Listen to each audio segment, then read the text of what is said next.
न पूछो कि मेरी मंजिल कहाँ है, अभी तो सफर का इरादा किया है। न हारूंगा हौसला उम्र भर, ये मैंने किसी से नहीं खुद से वादा किया है। तो नमस्कार साथियों, स्वागत है आपका हमारे चैनल में। आज की इस वीडियो में हम देखेंगे उच्चारण स्थान। इसके पहले वीडियो में हमने देखा था कि जो है स्वर और व्यंजन के बारे में डिटेल से व्याख्या। तो इस वीडियो में हम उन वर्णों के उच्चारण स्थान को देखेंगे। अर्थात उच्चारण स्थान मतलब क्या होता है कि किसी वर्ण को उच्चारित करते समय या बोलते समय जब वायु फेफड़ों से होते हुए मुख के बाहर आती है तो जो है किस अंग पर टकराती है। जैसे ये फेफड़ा नीचे हुआ तो इधर से वायु जब मुख से निकलेगी तो यहाँ मुख के किस अंग पर टकराती है और जो है कौन से अंग का प्रयोग करते हैं, तो इसको हम इस वीडियो में कवर करेंगे। तो जो है ये कुछ श्लोक हैं, या तो इसको आप रट लीजिए या तो आप उच्चारण करते समय अगर आप अनुभव कर ले जाते हैं तो बहुत ही बेहतर है। जैसे कि हम किसी चीज का उच्चारण, किसी वर्ण का उच्चारण करेंगे और अनुभव करेंगे कि मुख का कौन सा अंग या मुख का कौन सा भाग कार्य कर रहा है, उसके आधार पर हम जो है उसको बता देंगे। तो जो है मैं आपको थोड़ा बता देता हूँ जानकारी के लिए। अब जैसे ये पूरा मुख है मानव का, अब यहाँ से वायु निकली, अब ये आपका कंठ है। ये भाग गले के बीचों बीच आप देखेंगे ये उभरा सा, हल्का सा उभरा रहता है, ये आपका कंठ है। अब ये वायु ऊपर गई, मान लीजिए यहाँ पर नहीं कार्य किया, ये वायु ऊपर गई तो वायु जब यहाँ आपके ऊपरी मुख के ऊपरी भाग पर, यानी कि अगले जो ऊपर का दांत है उसके ऊपर जो अंदर की तरफ जो बना हुआ है त्वचा, ये भाग, यानी कि ये ऊपर का दांत है और ये ऊपर का जो है यहाँ तालु होता है। यानी कि यहाँ जैसे ही गले से ऊपर गया वायु तो यहाँ आपका तालु होता है। ठीक, अब ये जो है इसके आगे यानी कि दांत से ऊपर इधर जो है आपका क्या होता है, मूर्धन्य, मूर्धा जिसे कहते हैं। ठीक, यहाँ मूर्धा होता है। ये आपका जो है दांत है, तो दांत से जब हम देखेंगे तो दंती बोलते हैं उसे, या दंत व्यंजन। अब इसके बाद आपका जीभ है तो, और ये आपका ओठ है, ये आपका ओठ है और ये आपका जीभ है। और जो है इन्हीं सब के प्रयोग से हम बताएंगे कि कौन सा वर्ण का उच्चारण स्थान कौन सा है। तो जैसे देखिए सभी श्लोक अगर आप रट ले जाते हैं तो बहुत ही बेहतर है और बहुत ही आसान हो जाएगा आपके लिए। लेकिन अगर नहीं रट पाते हैं तब भी मैं अभी आपको बाद में बताता हूं कि कैसे हमको फील करना है कि कौन सा उच्चारण स्थान है। तो पहला है आपका, सभी नोट कर लीजिए कापी में। देखिए जैसे अकुह विसर्जनीया नाम कंठा, अकुह विसर्जनीया नाम कंठा। दूसरा है इचु यसा नाम तालु। तीसरा है ऋटुरसा नाम मूर्धा। तुलसा नाम दंता। उपूप पद्मिया नाम ओष्ठौ। इमंगलना नाम नासिका च। एदयतो कंठ तालु। ओदौतो कंठोष्ठम। वकारस्य दंतोष्ठम। अनुस्वारस्य नासिका च। अनुस्वारस्य नासिका। तो अब मैं इसके बारे में बताता हूं, चलिए। जैसे लिखा है अकुह विसर्जनीया नाम कंठा, तो मैंने आपको बताया कंठ कहाँ पर होता है, यहाँ पर। यानी कि जितने वर्ण इसमें है उनका उच्चारण स्थान करते समय वायु यहाँ टकराएगी कंठ पर। तो अकुह इसमें आपका देखिए छोटा आ, और अकुह में आपका छोटा आ और का है और हा है। तो छोटा आ और का मतलब का वर्ग पूरा, का, खा, गा, घा, अंगा, ये सभी आ जाएंगे। ठीक, तो आ का वर्ग और हा और विसर्ज लिखा है ना, तो ये विसर्ग मतलब जो बूंदी देते हैं हम तो ऐसे बगल में किसी को, तो इतने का उच्चारण स्थान क्या है आपका, कंठ है। अकुह विसर्जनीय नाम कंठा। तो आ और का वर्ग, हा और विसर्ग का उच्चारण स्थान कंठ है। और ये पहला श्लोक है। ये सब मैं जो है अभी इसका जो है PDF आपको नीचे जो है टेलीग्राम का लिंक है उसमें डाल दूंगा, वहां से आप ज्वाइन कर लीजिए, तो वहां से आप देख सकते हैं। इसके बाद आता है इचु यसा नाम तालु। तो छोटी ई और बड़ी ई इसमें दोनों आ जाएंगे। तो छोटी ई और इचू चा वर्ग, यानी कि छोटी ई चा वर्ग और या बड़ा सा, ठीक। तो छोटी ई, चा, या और बड़ा सा, इसका उच्चारण स्थान क्या हो जाएगा? तालु। इचु यसा नाम तालु। तो यहाँ तक आपको रखना है, ये नीचे ये नहीं लेना है, ठीक। इसमें भी देखिए लगा है, ठीक, इसमें भी लगा है, सब में लगा है, तो इसको नहीं लेना है। ये जो है केवल इचु यस इसको लेना है। तो यानी कि छोटी ई, बड़ी ई, ये चा मतलब चा वर्ग, और या और बड़ा सा, इसका उच्चारण स्थान क्या है? तालु। तालु मैंने बताया कि कंठ से जब वायु ऊपर गई यहाँ टकराई, यहाँ, और यहाँ आपका मूर्धा है, ठीक। तो तालु हो गया, ठीक। आप ऐसे भी याद कर लीजिए कि नीचे से वायु गई तो यहाँ पहले कंठ पड़ेगा, ये आपका कंठ, ये ए, फिर आगे से ऐसे गई वायु यहाँ पर, ये आपका क्या हो जाएगा? तालु हो जाएगा। और ये आपका मूर्धा हो जाएगा, ये आपका मूर्धा हो जाएगा। और ये आपका दंती, इधर आपका दंत हो गया, और ये आपके ओष्ठ हो गए, ठीक। और ये आपका नाक है, नासिका, नासिका, नासिका, ठीक। तो आप इसके बाद देखिए, इसको क्रम से याद कर लीजिए, मतलब कंठ, तालु और मूर्धा, नासिका, दंती, ओष्ठ, मतलब ऐसे आप आएंगे, नीचे से ये पड़ेगा, फिर आपका तालु पड़ेगा, फिर आपका मूर्धा पड़ेगा, फिर आपका नासिका, इधर नाक से निकलेगी, हाँ, ठीक। तो ये नासिका निकली, फिर उधर आप देखेंगे ये दंती आ गई, अंदर मुख के अंदर ही दंती, और ये ओष्ठ जो है मुख के बाहर आ गई। तो इस क्रम से अगर आप याद कर लेंगे तो ये क्रम से ही लिखा गया है।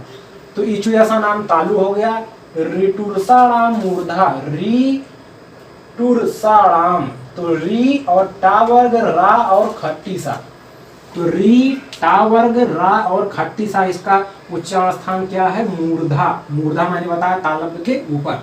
इसके बाद आता है लिरी तुलसा नाम दंता, यानी कि लिरी और ता वर्ग, ला और छोटा सा, यानी कि लिरी, ता वर्ग, यानी कि ता, ठा, दा, धा, ना, सबका, इसमें भी टा, ठा, डा, ढा, यानी कि पूरा वर्ग। तो यानी कि ता वर्ग और ला है और छोटा सा, इसे दंती सा कहते हैं, इसे मूर्धा सा, और इसे तालु सा, तालब्ध सा कहते हैं, ठीक। तो ये आपका हो गया दंती।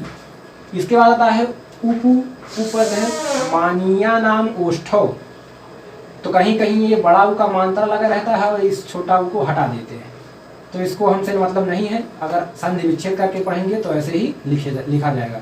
तो उपु पाधमीया नाम ओष्ठौ, तो उ, छोटा उ और पावर्ग, इसमें इतने ही है, छोटा उ और पावर्ग का उच्चारण स्थान ओष्ठ है, क्या है? ओष्ठ। इसके बाद आता है इमं गणना नाम नासिका चा, इया, मा, ड़ा, ना, ये डा वाला ड़ा, तो और ना, यानी कि हर वर्ग का लास्ट वाला अक्षर, जिसे अनुनासिक वर्ण भी कहते हैं, अनुनासिक वर्ण भी कहते हैं। तो इया, मा, ड़ा, ना, यानी इनका उच्चारण स्थान जो है क्या है? नासिक, मतलब नाक भी है, नासिका भी है। अब आप कहेंगे कि हाँ जो चा वर्ग में, ता वर्ग में, टा वर्ग में, वो भी उसमें भी आते हैं, हाँ, तो मतलब वायु जो है नाक से होती हुई निकलती है, तो इनका उच्चारण स्थान नाक भी है और ये भी है।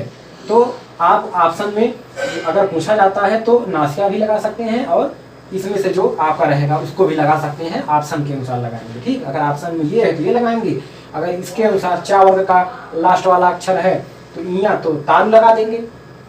अगर दंती ये नासिका नहीं दिया हुआ है तब, तो इमंगणना नाम नासिका चा, तो आप याद कर लीजिए हर वर्ग का लास्ट वाला अक्षर या पांचवा अक्षर का उच्चारण स्थान नाक होता है, ठीक। इसके बाद ए दैतो कंठ तालु, ए और आय, ए और आय, इनका उच्चारण स्थान क्या होता है? कंठ और तालु दोनों होता है।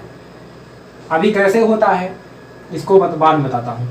ओ दावतो कंठ ओष्ठम, ओ और औ का, ओ दावतो दा पे औ की मात्रा लगा ही, ओ है, ए औ है, तो ओ और औ का उच्चारण स्थान कंठ ओष्ठम, यानी कि कंठ और ओष्ठ दोनों है। इसके बाद वकारस्थ दंतोष्ठम, यानी कि केवल इसमें वा का उच्चारण स्थान क्या है? दंत और ओष्ठ है। ये कई बार परीक्षा में पूछा जा चुका है, क्योंकि ये बहुत ही अलग किस्म का है, क्योंकि वा का ऐसा ही है जिसका केवल जो है दंतोष्ठ होता है उच्चारण स्थान। तो ये कई बार एग्जाम में पूछा गया है। इसके बाद अनुस्वार से नासिका। अनुस्वार मतलब आपका जो किसी ऊपर ऐसे बूंदी दिया रहता है, ठीक, अंग जिसे पढ़ते हैं, तो ये नासिका, इसको आधा ना भी पढ़ते हैं, जैसे लिखते हैं खंजर, खंजर, तो खंजर पढ़ते हैं, यानी कि आधा ना पढ़ते हैं। तो ना का उच्चारण स्थान क्या है, यहाँ देखिए आप, नासिका है, ना, ठीक। तो ये जो है इस प्रकार भी आप इसको याद कर सकते हैं कि अनुनासिक का क्या है, अनुस्वार का नासिका है। इसके बाद आपका आता है छा त्रा ज्ञा स्रा। अब जो है इसको कैसे हम याद करेंगे, अगर इतना आप रट ले गए तो इसको आसानी से, यही सब ज्यादा परीक्षाओं में पूछे जा चुके हैं कई बार, क्योंकि ये थोड़ा कठिन टाइप के होते हैं। इधर से तो पूछे जाते हैं टेट, सुपर टेट में, सी टेट में, इधर से पूछे जाते हैं। ये थोड़ा जब टाइट पूछा जाता है तो इधर से पूछा जाता है। जैसे छ आपका छतरी वाला, आपको पता, मैंने बताया है वीडियो में, ये जो आपका आधा का और खट्टी सा से मिलकर बना है। तो आप देखिए कि यहाँ पर जो है का जो है अकुह विसर्जनीय नाम कंठ है, यानी कि कंठ है, का उच्चारण स्थान कंठ है, और खट्टी सा का ऋटुषा नाम मूर्धा, यानी कि खट्टी सा का उच्चारण स्थान मूर्धा है, ठीक। तो छा का उच्चारण स्थान क्या हो गया, कंठ और मूर्धा। ऑप्शन में रहेगा दोनों ऐसे, एक ऑप्शन में, ठीक, इसको लगाएंगे। इसके बाद आता है त्रा। त्रा आपको पता है कि आधा ता और रा से मिलकर बना है। तो ता का उच्चारण स्थान हम देखेंगे क्या है, लि तुलसा नाम दंता। ता जो है आपका आ गया दंत, यानी कि ता का दंत हो गया, दंत प्लस आप देखेंगे रा का क्या है, तो रा का इधर देखिए आप, इसमें याद करिए आप और तभी पा पाएंगे, ठीक। तो रा का रेटुर यानी कि मूर्धा, यानी कि तीसरा आपका रेटुर, यानी कि इस मूर्धा है, तो दंत और मूर्धा हो गया। ऐसे आप इसको बना सकते हैं खुद से, इसको याद करने की जरूरत नहीं है अगर आपको याद है। और ज्ञा आपका देखिए आधा जा और इया से मिलकर बना है। तो जा कहाँ आता है, तो जा पर चा छा जा, यानी कि इचू यसा नाम तालु, यानी कि ता वर्ग के अंतर्गत आता है, तो यानी कि इचू यसा नाम तालु में आपका चा वर्ग आता है, तो तालु हो गया जा का तालु। और इया कहाँ पर आता है, चा छा जा झा इया, यानी कि आप तालु कह सकते हैं या तालु और नासिका कह सकते हैं, क्योंकि जो है आपका मैंने बताया था कि सभी जो है पंचम वर्ण जो है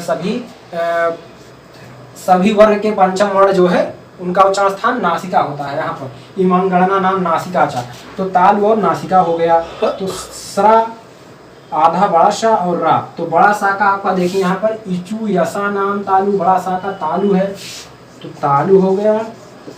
और रा का फिर रा, तो रा का ऋटुरसाणाम मैंने भी बताया था, ऋटुरसाणाम यानी कि मूर्धा हो गया, मूर्धा, यानी कि सरा का उच्चारण स्थान तालु और मूर्धा है। तो इस प्रकार आप इन्हें जो है खुद बना सकते हैं अगर ये आपको याद है तो जो है इसको आप रट डालिए।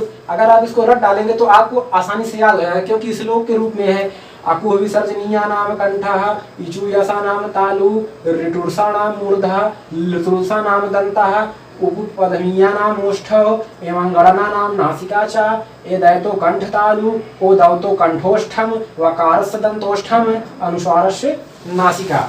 तो इसे आप रट डालेंगे तो आसानी से याद हो जाएगा। ध्यान देने वाली बात यह है कि आपको यहाँ पर ये सा का स्थान कौन किस तरीके का है, तो पहले आप देखिए कि बड़ा सा आता है, फिर खट्टी सा और छोटा सा, यानी कि दूसरे में इचू यसा में आप ऐसे याद करेंगे कि पहले कौन सा आता है, बड़ा सा, तो आगे आपका इचू यसा नाम तालु, फिर ऋटुरसा नाम, तो ऋटुरसा नाम में कौन सा आता है, खट्टी सा, क्योंकि बड़ा सा के बाद आया। इसके बाद लतुलसा नाम, तो आप याद करेंगे कि छोटा सा है, यानी कि दंता। ठीक, इस प्रकार आप ये थोड़ा देखते हुए याद कर लेंगे। इसके बाद अब देखिए, जैसे आपने उच्चारण किया का खा गा घा, ऐसा लग रहा है जैसे यहाँ पर जो है कुछ क्रिया हो रही है, वायु टकरा रही है, तो इससे आपको पता चल जाएगा। अगर आप अनुभव कर ले जाते हैं तो आपको पता है कि कंठ, ऐसे आप खुद परीक्षा में अगर आप भूल जाते हैं तो ऐसे आप अनुभव कर सकते हैं। का खा कहाँ पर अनुभव रहा है, यहाँ। अब जैसे ओष्ठ वाला देख लीजिए, ऊ, बड़ा ऊ और पा वर्ग, पा फा बा, दोनों देखिए ओंठ जो है मतलब आपस में टकरा रहे हैं, ऊपर नीचे हो रहे हैं, तो यानी कि ओष्ठ आप तुरंत जान जाइए। लेकिन अगर आप ता लेंगे, ता वर्ग, ता था दा, यानी कि दांत से जो है जीभ जो है दांत में टकरा रही है, दांत से टकरा। अगर आपके दांत ना रहे तो आप ता का उच्चारण सही से नहीं कर पाएंगे। तो ऐसे देखिए आप अनुभव कर ले जाएंगे। तो ये ता था यानी कि जीभ ऊपर वाले दांत में जीभ जो है जो है धक्का मार रहा है, तो वहां से जो है आपका ये इसका क्या हो गया, दंता यानी कि दांत हो गया।